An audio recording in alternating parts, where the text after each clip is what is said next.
Even though the new Sony 1000XM4s are a great pair of ANC headphones, they're still not perfect and they're not going to be able to please everyone. But honestly, that's okay because I don't think any one product will ever be able to do that. And besides, where's the fun in that? But today we're going to be comparing the new Sony 1000XM4s to both the Sennheiser PXC 552s and the Sennheiser Momentum 3s. Because whether you're looking for better fit, better build, or better sound, then you might be interested in one of these.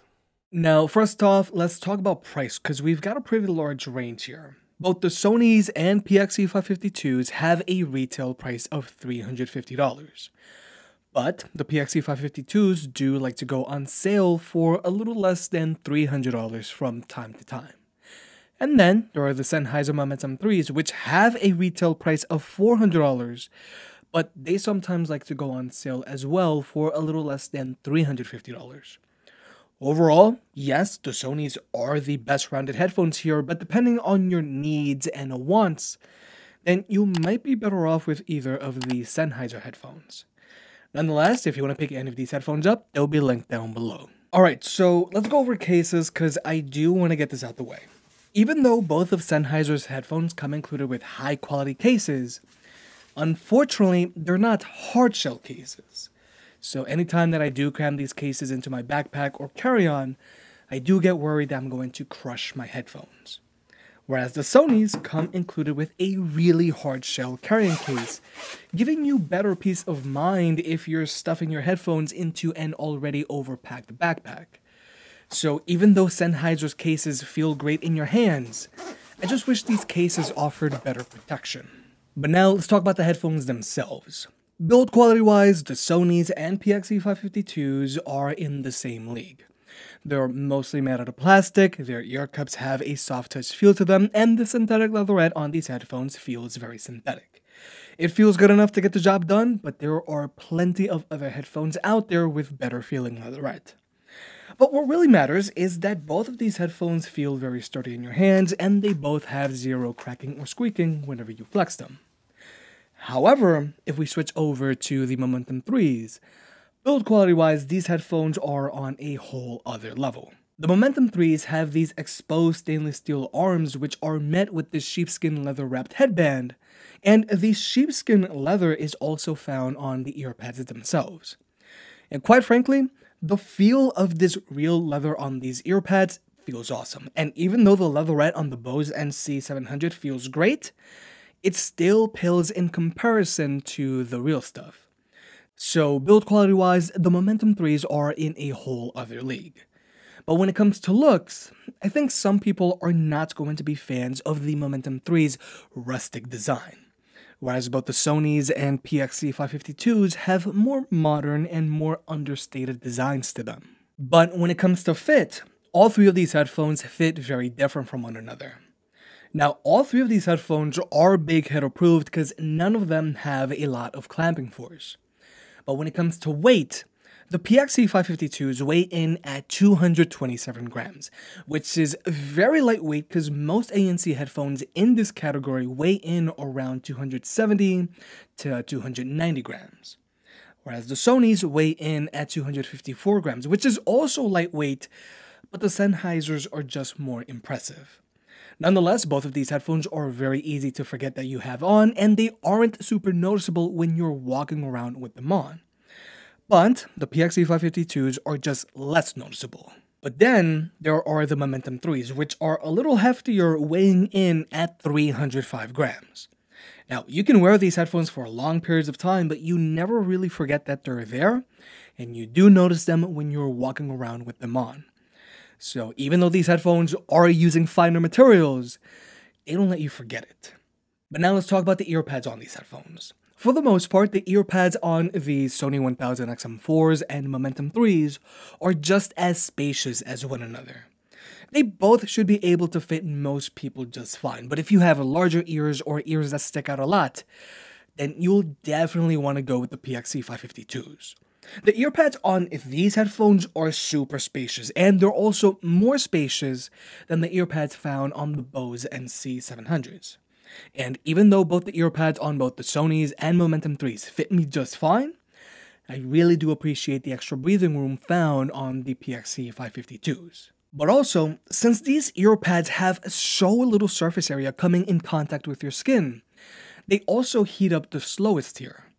Now, neither of these other two headphones have an overheating problem, but the PXC 552s do stay cooler for longer, improving comfort. So overall, when it comes to fit, the PXC 552s are the winners here by a mile. Not just because your earpads are super spacious and stay cooler for longer, but also because they're so lightweight. And also, just saying, these headphones are more comfortable than the Bose NC700. But now let's talk about tech specs. Both the Sonys and Momentum 3s charge via a USB-C port as they should, whereas the PXC 552s are still charging via a micro USB port, which is an inconvenience at this point. And personally, I do find it very odd that the PXC 552s are charging via a micro USB port, because these headphones only came out a few weeks after the Momentum 3s. And both of these headphones were released in the tail end of 2019. But minor rant aside, when it comes to battery life, these headphones do vary. Now, the Momentum 3s have an advertised battery life of 17 hours with their ANC turned on, which is a little below average, and in general, these are a pair of headphones that I do find myself having to charge very frequently. Now granted, I do use these headphones a lot, but their battery life isn't the best for commuting. Whereas the PXC 552s have an advertised battery life of 20 hours with their ANC turned on, which will definitely get the job done, but it is still a little below average. Whereas with the Sonys, they have an advertised battery life of 30 hours with their ANC turned on, but also keep in mind, you can always stretch out the battery life on all of these headphones if you use them with their ANC turned off. Now, when it comes to Bluetooth connectivity, all of these headphones can be connected to any two Bluetooth devices at the same time. So you can easily hot swap from your phone to your computer. And this is actually a new feature for the Sonys. Now, personally, I do feel that the 1000XM3s should have had this, but at least we've got it now. Now, ultimately, it's not a huge deal if your headphones can do this, but it is very nice to be able to. But more importantly, when it comes to watching movies or videos on your phone, all three of these headphones have zero latency across the board, whether you're using an iPhone or an Android device. And when it comes to audio codecs, both of Sennheiser's headphones have support for SBC, AAC, aptX, and aptX low latency, whereas the Sonys have support for SBC, AAC, and LDAC, because Sony is currently phasing out aptX support on their newer headphones in favor of LDAC, which is their own high-res audio codec. Now, if you're an iPhone user, aptX or LDAC support doesn't matter because iPhones top out at AAC. But for my Android users, personally, I can't really tell a big difference between aptX or LDAC. But nonetheless, if you want to, you can still use a wired connection with all of these headphones because all of these headphones still have an audio jack. Now, I know this sounds obvious, but I do like to point it out because some manufacturers are starting to remove the audio jack on their premium headphones. However, if you want, you can also use the USB-C port on the Momentum 3s as a wired connection, whereas with the Sonys, you can't. But now let's talk about listening to music with these headphones, because all three of these headphones sound very different from one another. Let's start off with the Sonys, because overall, the Sonys are the people pleasers here. In general, the Sonys are a pair of good sounding headphones with good clarity, decent instrument separation, and a decent soundstage. And thanks to their fully customizable EQ, you can make them sound however you want. If you like a neutral or vocals focused EQ, you can do that, or if you like a bass heavy EQ, you can also do that. And the bass on the Sonys is going to physically rattle your head a decent amount, and it should be able to satiate most people who like to physically feel their bass. Now personally, I just like using these headphones with their stock EQ, but I do like switching them over to a more bass heavy EQ when I'm going to watch movies with them because it does add an extra level of immersiveness to whatever you're watching. But then there are the PXC 552s, which have far better instrument separation and a much wider soundstage, making these headphones sound much more open than the Sonys. Because even though the Sonys sound great, the Sonys do sound much more narrow when compared to the PXC 552s. Because with the PXC 552s, you're much more engulfed by your music than with the Sonys. Now, at the end of the day, the PXC 552s are going to be better suited for people who prefer a neutral or vocals-focused EQ, or for people looking for the better instrument separation here. Because even though you can somewhat mess around with the EQ on these headphones, you don't have as much control as you do with the Sonys. But personally, I do like boosting the rumble on these headphones because with this setting turned on, you will get to physically feel your bass. Now, these headphones aren't going to physically rattle your head as much as the Sonys, but I do think they rattle enough to please some people. However, the bass on these headphones is very different than the bass on the Sonys. The bass on the Sonys have more of a kick to it, whereas the bass on the PXC 552 is more like a rumble. Overall, I do prefer how the PXC 552s sound over the Sonys because of their wider soundstage, but I do think more people are going to prefer the Sonys because of the kick of their bass. But finally, there are the Momentum 3s, and the Momentum 3s are currently my favorite pair of headphones to listen to music with when I'm working at home. Just like the PXC 552s, the Momentum 3s have a much wider soundstage and better instrument separation than the Sonys, making you feel more engulfed by your music. But the major difference here is the Momentum 3s have an adjustable EQ, and a few weeks ago, Sennheiser updated their EQ. You've still got the single knob setup, but you can now also independently adjust the bass, mids, and treble on these headphones, giving you more control. Because before, if you wanted a bass-heavy EQ on these headphones, they would end up sounding shallow, because the mids on these headphones would get pushed down.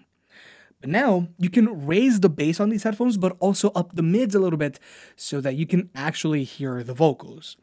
And let me tell you, if you're someone that likes a bass-heavy EQ, then these headphones can rattle your head a disgusting amount. But again, the bass on the Momentum 3s is different from the bass on the Sonys. The bass on the Momentum 3s is more of a rumble like the PXC 552s, but these can rattle your head way more. Ultimately, for the most part, I just use these headphones with their stock EQ because I do appreciate their balanced sound.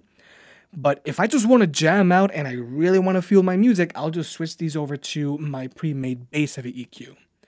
And personally, I do think the bass on these headphones is more fun than the bass on the Sonys. Now, when it comes to controlling your music, the Momentum 3s are using physical buttons, and this might actually be a deciding factor for some people.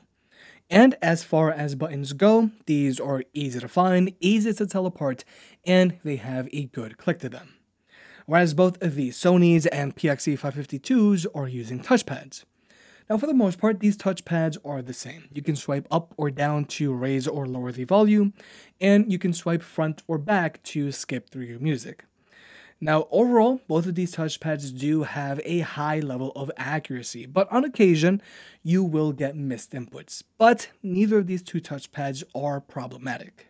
But also, all three of these headphones have wear sensors, where if you take them off, they'll automatically pause your music, and then when you put them back on, they'll start playing your music again. Now, personally, I don't care for wear sensors, so I usually just turn them off. But I do want to point out just how janky Sony's exposed wear sensors look. They look like this random wart that's just growing in your ear cup. Whereas these other two headphones have wear sensors, but they're completely hidden. But now let's talk about the active noise cancellation on these headphones. Now, all three of these headphones have very little cabin pressure, but I have noticed that both of Sennheiser's headphones have less cabin pressure than the Sony's, which does improve comfort. Now, the active noise cancellation on all three of these headphones doesn't change how your music sounds, and the microphone array on all of these headphones do a good job of blocking out wind noise when walking outdoors. But I have noticed the Sonys do a better job of blocking out wind noise. But nonetheless, we're going to jump into an ANC test.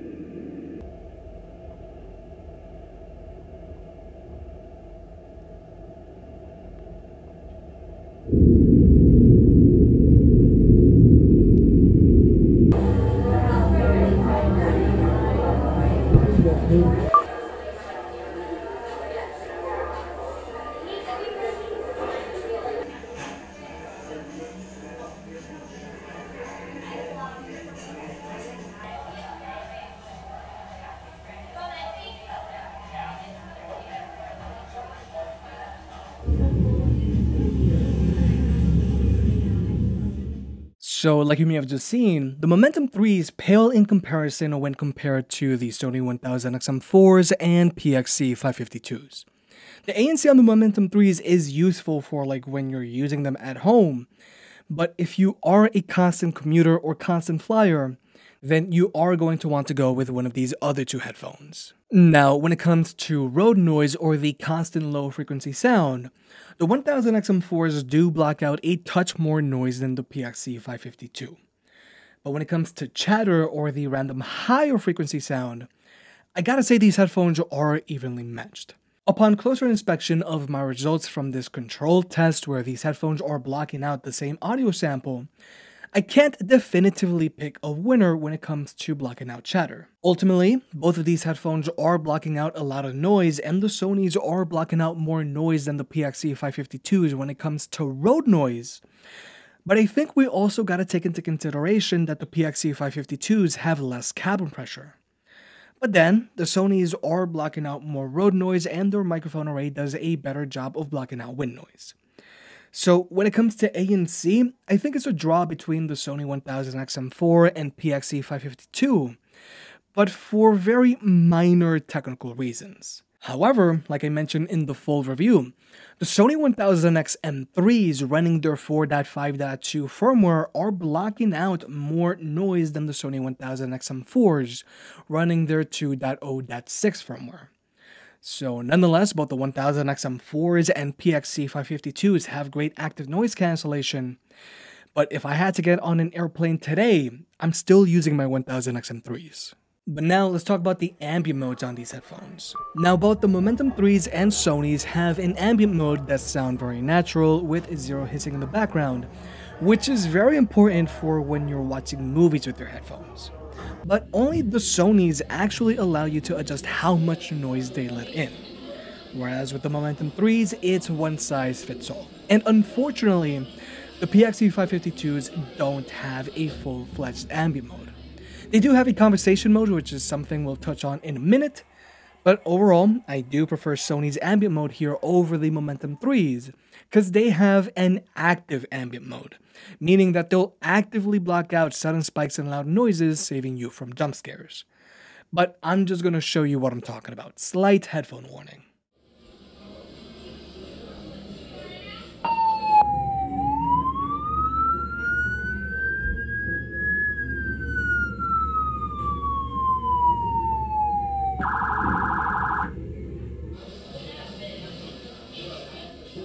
So like you may have just seen, when the Sonys detected that loud noise, they turned their ambient mode off, and when that loud noise stopped, they turned their ambient mode back on.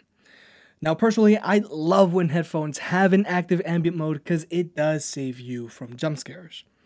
Whereas the Momentums, they'll just let in everything. And this can really come in handy when you're working at home with your headphones on and your dog starts barking when the UPS man comes around. Now, another new feature on the Sony 1000XM4s that Sony is really trying to push on their headphones is this new speak-to-chat feature, which I like to think of as an extension of their ambient mode, which works a little like this. Hello there! So this is speak-to-chat. Basically, whenever I start talking, the headphones will automatically lower the volume of your music and pump in all of the ambient sound around you, so that you can talk to someone without even to have to touch your headphones. And then, once you're done talking, you can either wait for the headphones themselves to start playing music again, or you can double tap on the touchpad. We all know that it's a lie. Now I'm all alone. But ultimately for me, speak-to-chat is just one of those gimmicks that I'm just not going to use. Now, speak-to-chat doesn't get activated when other people are talking around you. It does a great job of rejecting that. But if you do decide to use speak-to-chat, then you have to be completely silent. Speak-to-chat on these headphones will get activated if you're singing along to your music, if you're thinking out loud, even very quietly. And it's also going to get activated if you start laughing, which can definitely be a big problem if you're listening to the Get Some podcast. Now, even though, yes, you can quickly turn speak to chat on or off on these headphones by either pressing 2 fingers on their touchpad or through their app, I still find it to be more of a nuisance rather than helpful every time my headphones stop my music when I utter a few words. Just cause I say thank you when I'm getting off the bus, or cause I say thank you when I'm checking out at the deli or the bodega, it doesn't mean that I need my headphones to stop my music or podcast. So personally, I just permanently keep speak to chat turned off on these headphones.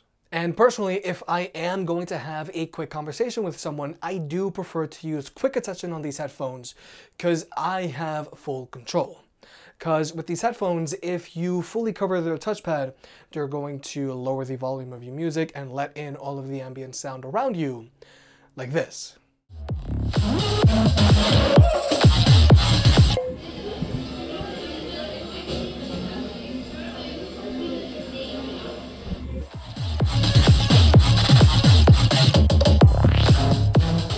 And then, when you let go, the headphones will go back to normal again. Now personally, I do prefer quick attention over speak to chat, but it could be better. The problem with quick attention is that you gotta constantly keep their touchpad covered. So if you are going to try to have this conversation with someone like this both looks and feels very awkward. Sony has to change it so that when you have the touchpad on these headphones fully covered for a full second, they'll get locked into quick attention mode. You can have your conversation with your hands free like a normal human, and then when you're done, you can just double tap on their touchpad and the headphones will go back to normal again. Because both of Sennheiser's headphones have a similar feature, but once it's activated, your hands are free, like this.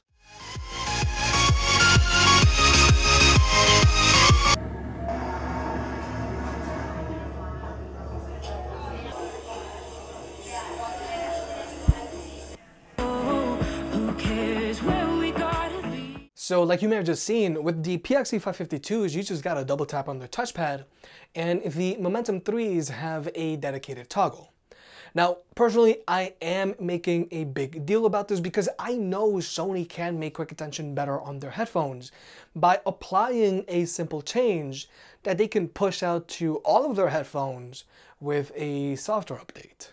But finally, here's the microphone test. And I gotta say, the microphone on both the Momentum 3s and PXC 552s sounds basically identical.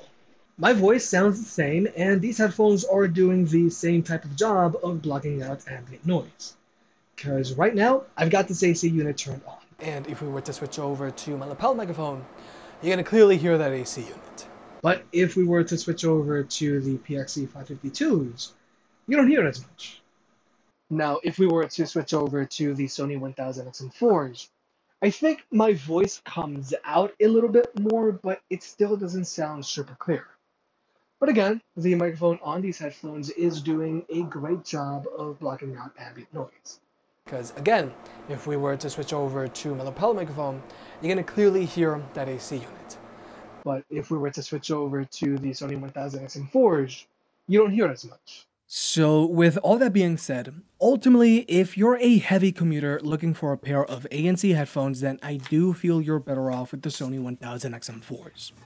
The Sonys come included with a hard shell carrying case, they have the longest battery life here, and even though when it comes to ANC, the 1000XM4s are evenly meshed with the PXC 552, I still think the Sonys are the better option here because of their more robust ambient mode. But I still wouldn't write off the PXC 552s here. The PXC 552s sound significantly better than the Sonys because of their more open soundstage. But you still might be better off with the Sonys if you want that kick in your bass. But also, the PXC 552s are way more comfortable than the Sonys because of their roomier earpads that stay cooler for longer and super lightweight. So if you can pick these headphones up at a deep discount, I would definitely pull the trigger. The only thing is their lack of an ambient mode, which is not only crucial for commuters, but it's also very helpful for when you're at home. And then there's also the fact that they're still using a micro USB port, which can be a big deal for Android users. But finally, there are the Sennheiser Momentum 3s, and these are my favorite pair of headphones to listen to music with. Not only because of their impressive soundstage, but thanks to Sennheiser's new EQ, these headphones can also give you a disgusting amount of head-rattling bass, which can be a lot of fun from time to time. But personally, I do think these are better suited to mostly be used at home and occasionally travel with. Their big bulky case, weight, chunky ear pads, and short battery life just aren't the best for constantly commuting. But if your main priority is sound, then these won't disappoint. If you made it this far, I guess you enjoyed the video, so hit that like button and get subscribed. It helps out more than you realize. If you want to pick another products up mentioned in this video, those will be linked in the description down below, and you can also support the channel by checking out the merch store. But other than that, I'll catch you next time.